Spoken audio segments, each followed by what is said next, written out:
नमस्कार दोस्तों, मैं सोनू कश्यप। आज मैं आपको एचडीएल कोलेस्ट्रॉल बताऊंगा कैसे लगाते हैं। मेरे पास एक न्यू पैकेट है एचडीएल कोलेस्ट्रॉल का, जो मैंने आज ही मार्केट से मंगाया हुआ है। और ये जो पैकेट है वो सेमी मशीन का है। मेरे पास सेमी फुली ऑटोमेटिक दोनों एनालाइजर लगे हुए हैं। अधिकतर मैं टेस्ट अपने लिपिड प्रोफाइल के अधिकतर टेस्ट में सारे फुली मशीन में लगाता हूँ। लेकिन कभी कभी मेरा कोई टेस्ट ऐसा होता है जो अकेला आता है, सिंगल आता है, जैसे कि एचडीएल टेस्ट अकेला आया है, कभी कभी आता है, तो मुझे फुल्ली में लगाना पड़ता है। तो उससे बचने के लिए मैंने क्या किया है, एक सेमी किट मंगाई हुई है क्यूएस कंपनी की। इसे मैं सेमी पे लगाऊंगा। आइए चलो देखते हैं इस किट में क्या क्या है, कौन कौन से कंपोनेंट्स है, किस तरीके से हम इसे लगाएंगे। तो देखिए, इस किट को मैंने ओपन किया। ओपन करने के बाद देखिए, इसमें एक वाइल R1 की आई है, एक वाइल R2 की आई है, और साथ में कैलिब्रेटर है बिल्कुल। और इसका लिटरेचर में पढ़ के देखता हूँ, इसके लिटरेचर में क्या क्या है किसके बिल्कुल। देखिए, ये इस किट का एक्यूरेस किट का लिटरेचर है। इस लिटरेचर में इसके सारे पैरामीटर्स हैं, जिसे मैं अपनी सेमी मशीन में सेट कर लूँगा। एक चीज़ हम याद रखेंगे, जब भी हम कोई किट यानी कोई टेस्ट की किट मशीन में यूज करते हैं तो वो अलग अलग कंपनी में आती हैं, तो सभी कंपनी के अलग अलग पैरामीटर्स होते हैं। तो एक बार हम किट को खोलने के बाद उस किट के लिटरेचर में पैरामीटर को देख लेंगे, पूरा प्रोडक्शन इसका क्या है क्या नहीं, कुछ कौन कौन से पैरामीटर्स हैं उनको हम देख लेंगे और उन्हीं को हम मशीन में सेट कर लेंगे। सेट करने के बाद हम क्या करेंगे, उसी के अकॉर्डिंग टेस्ट को लगाएंगे बिल्कुल। तो देखिए, जैसे मेरे पास इस किट में R1 R2 है और फिर से कैलिब्रेटर है, तो इससे इतना तो पता चल गया कि R1 R2 मिक्स करना है और सैंपल या कैलिब्रेटर यूज करना है बिल्कुल। अब इस किट से हमें पता चलेगा कितना R1 लेना है और कितना R2 लेना है। यानी ये नहीं आएगा साथ में, तो हमें कंपनी से डायरेक्ट पूछना पड़ेगा। यदि ये साथ में आया है तो इसमें सब लिखा रहता है कि हमें कितना R1 लेना है और कितना R2 लेना है।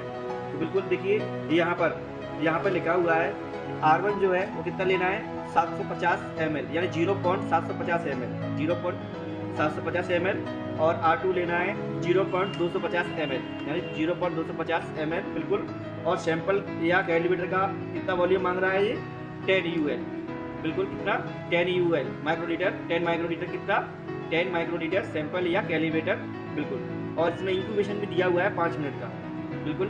टेस्ट में R1 R2 मिक्स करके सैंपल डालना है कितना, 10 यानी 10 UL बिल्कुल माइक्रोलीटर, और उसे 5 मिनट के लिए इंक्यूबेशन पे रखना है, यानी कि 37 डिग्री टेम्परेचर इंक्यूबेशन पे हमें रखना है बिल्कुल। तो पिपेट की सहायता से, इसमें लिखा हुआ है पिपेट है मेरे पास, इस पिपेट में 250 और 750 यानी 250 और 750 सेट करके हमें R1 R2 लेने हैं बिल्कुल। और छोटी जो पिपेट होती है जिसमें 10 माइक्रोलीटर से 0 माइक्रोलीटर से 50 माइक्रोलीटर तक बिल्कुल होती है, इसमें से हमें 10 माइक्रोलीटर क्या लेना है बिल्कुल, सैंपल या कैलिब्रेटर लेना है बिल्कुल। तो देखिए, इसे मैं अपनी मशीन में सेट कर लेता हूँ, इसके सारे पैरामीटर इसके पूरे में सेट करने के बाद मैं इसमें अपना टेस्ट लगाऊंगा। चलिए मशीन में चलते हैं। देखिए, मशीन में हम आ गए। अभी मशीन में हमें टेस्ट पैरामीटर पे जाना होगा, यानी सेकंड पोजीशन पे जाना होगा। तो टेस्ट पैरामीटर के लिए हम क्या करेंगे, सेकंड बटन को प्रेस करेंगे। जैसे सेकंड बटन प्रेस करेंगे तो सारे पैरामीटर्स शो होने लगे हैं। इसी में एक पैरामीटर्स दिख रहा है हमें, HDL बिल्कुल।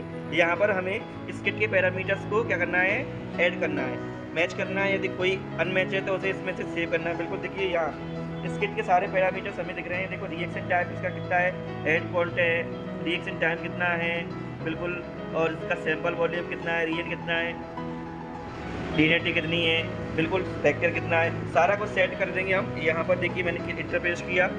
जैसे मैं इंटरप्रेस करूँगा तो देखिए सारे पैरामीटर्स हमें यहाँ से होने लगेंगे। देखिए, तो ये मेरे सारे पैरामीटर्स हैं, जिसमें मैंने इस किट को पहले से ही सेव करके रखा हुआ है। पूरा इसका लिटरेचर मैंने पहले से ही सेट करके रखा हुआ है। इसमें देखिए, मैंने जो है क्या है मोड, मैंने 1 लाइन करके रखा हुआ है। फिल्टर, फर्स्ट फिल्टर दिया है मैंने, वो मैंने 780 करके रखा हुआ है, 578 बिल्कुल। सेकंड फिल्टर में 0 किया हुआ है, रियल में 0 किया हुआ है। और इसका फैक्टर मैंने सेव करके रखा हुआ है पहले से मैंने इसमें बिल्कुल। एंड इसके बाद देखिए, और नेक्स्ट जाते हैं हम आगे। तो इसके आगे की जो प्रोसेस है मैंने सब सेव करके रखी हुई है पहले से, ठीक है ना। 750 फिल्टर है बिल्कुल, 185 इसकी लीनियरिटी है, सैंपल वॉल्यूम 10 है, स्प्लिट टाइम 500 है, और R1 R2 टोटल कितने लेने हैं, 500 लेने हैं। तो मैंने पहले से ही पूरा सेव करके रखा हुआ है बिल्कुल। अब पैरामीटर से अपन बाहर चलते हैं। तो देखिए, प्रेस प्रीव्यू करूँगा मैं, और अभी मैं पैरामीटर से बाहर आ गया, अपनी स्क्रीन पे आ गया। अब मैं टेस्ट लगाऊंगा। यदि इसका तो कैसे लगाऊंगा, यहाँ दिख रहा है फर्स्ट ऑप्शन बिल्कुल, रन टेस्ट, इस पर क्लिक करूँगा। जैसे मैं इस पर क्लिक करूँगा तो देखिए इस तुरंत टेस्ट यानी जितने भी टेस्ट होते हैं मशीन के अंदर सेव हैं और सभी यहाँ विंडो में दिखने लगे हैं। बिल्कुल देखिए मेरे पास अरवा की जो मशीन है उसका कैम 5+ D2 मॉडल है, इसलिए थोड़ी मशीन पुरानी है। आजकल जो मशीन आती है और डिजिटल आती है सभी।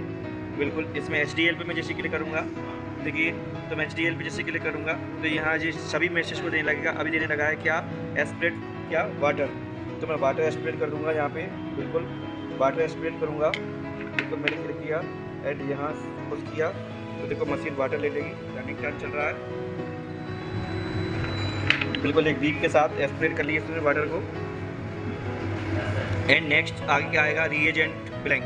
तो आप चाहो तो R1 R2 को मिक्स करके केवल R1 750 R2 250 मिक्स करके इसमें पिला सकते हैं। रीजेंट ब्लैंक नहीं पिलाना आपको कोई दिक्कत नहीं, यहाँ पे नो बटन प्रेस कर दो तो आगे पहुँच जाओगे आप। बिल्कुल जैसे ही आप आगे देखो तो ये स्टैंडर्ड मांग रहा है, क्या मांग रहा है, स्टैंडर्ड। यहाँ पे आएंगे आप आगे नो करेंगे जैसे तो स्टैंडर्ड मांग रहा है। स्टैंडर्ड में हम क्या करेंगे, बिल्कुल जिस तरीके से हम टेस्ट लगाते हैं उसी तरीके से हम स्टैंडर्ड लगाएंगे। बिल्कुल तो देखिए हर किट के साथ अपना एक स्टैंडर्ड आता है, एक कैलिब्रेटर आता है। इस कैलिब्रेटर में उसकी वैल्यू भी लिखी रहती है। देखो 60 mg इसका कैलिब्रेटर का रिजल्ट कितना है, 60 mg है। तो इसे हम लगाएंगे तो सेम टेस्ट की तरह लगाएंगे। क्या करेंगे हम R1 में से 750 ले लेंगे, बिल्कुल मैं यहाँ लिख के रखा हुआ है। R2 में से 250 ले लेंगे और सैंपल 10 की जगह पे क्या करेंगे हम, सैंपल 10 की जगह पे 10 कैलिब्रेटर ले लेंगे इसमें से। बिल्कुल और इंक्यूबेशन कितना है 5 मिनट का, कितनी 37 डिग्री टेम्परेचर पर हम 5 मिनट इसको रख देंगे और उसके बाद इसको मशीन में स्प्रेड कर देंगे, पिला देंगे। जैसे ही हम इसमें मशीन में स्प्रेड करेंगे तो क्या होगा, हमारा कंट्रोल आ जाएगा। यदि 60 इसकी जो बाइल पे लिखा रहता है 60 यदि वही आ जाए तो हमारा पैरामीटर बिल्कुल सही सेट हुआ है और हमने जो कंट्रोल लगाया है वो बिल्कुल सही आ जाए, इसका मतलब हमारी किट सही सेट हो गई। यदि कोई गलत रीडिंग आती है 60 के अलावा तो हमारा कहीं ना कहीं कोई मिस्टेक है, या तो पैरामीटर सेट होने में या हमारी किट खराब है, हम ये भी जान सकते हैं। बिल्कुल फिर इसके बाद हम क्या करेंगे, जैसे ही कंट्रोल आएगा machine by default result test में पहुंच जाएगी और टेस्ट में पहुंचने के लिए क्या होगा, टेस्ट हम लगाएंगे तो यहाँ हमें टेस्ट हमारा दिखाई दे जाएगा ऐसे इस तरीके से। ये मैंने एक पेशेंट का टेस्ट लगा के रखा हुआ है पहले से ही और उसका रिजल्ट आने लगा है, बिल्कुल सही रिजल्ट आ रहा है इसका। बिल्कुल आगे मैं इस टेस्ट को लगा के बताऊँगा आपको। आप मेरे वीडियो से जुड़े रहिए, थैंक यू एंड धन्यवाद। देखिए वैसे अधिकतर मैं फुल्ली भी लगाता हूँ, सारे काम फुल्ली भी करता हूँ, लेकिन अभी मैं शेमी पे करके बताऊँगा आपको, ठीक है सर।